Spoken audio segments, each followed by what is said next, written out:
today. They don't want either quarterback. The teams don't want their quarterback to throw too much. Ben Roethlisberger, why don't you want him to throw too much? Because you're going against a defense that can sack the quarterback and a secondary that can intercept passes. And Blake Bortles, we know what he's about. He's big and he can run QB draws, have some zone reads, which he's good at. And every chance you get, Blake, scramble with the football to run or get some windows to throw. So a lot like you, throw the ball 20 to 25 times a game, minimize the effectiveness of your quarterback. Right, and get some rings.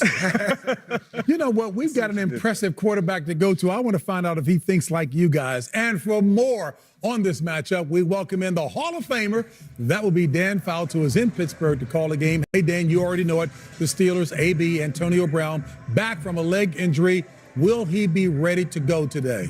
Well, a couple of concerns before that. The frigid weather, JP, 16 degrees right now. The winds are calm, it's brilliant sunshine, but it is a big concern, the health of all-pro wide receiver Antonio Brown. He practiced on Wednesday. He practiced on Thursday. He pulled that calf muscle nearly a month ago, but he did not participate in practice on Friday with flu symptoms. He did go through the walkthrough yesterday. Head coach Mike Tomlin told us he is comfortable with starting and playing Brown as much as possible. And that sets up an intriguing man-to-man battle with all-pro corner Jalen Ramsey. Ramsey will shadow Brown today all over the field, and that's exactly what Ramsey wants.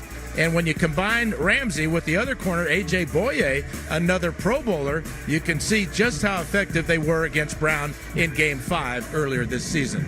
Speaking of effective, Leonard Fournette was just that back in Week 5. Any special defensive plans with him in mind, Dan? Well, they're going to have to tackle him, number one. He had 181 yards in that first game. But Fournette told us yesterday he's not concerned with the big runs today.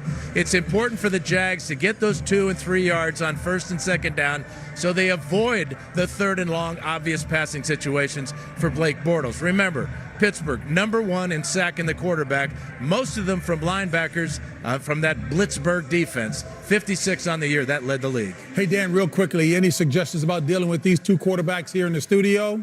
All I know is they are just brilliant today, as brilliant as the sunshine here.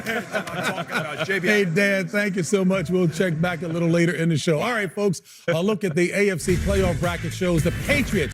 They cruised past the Titans last night and advancing to play in their, check this out, 7th consecutive AFC championship game that next Sunday against the winner of today's Jags-Steelers matchup. And what a surprise, of course, Tom Brady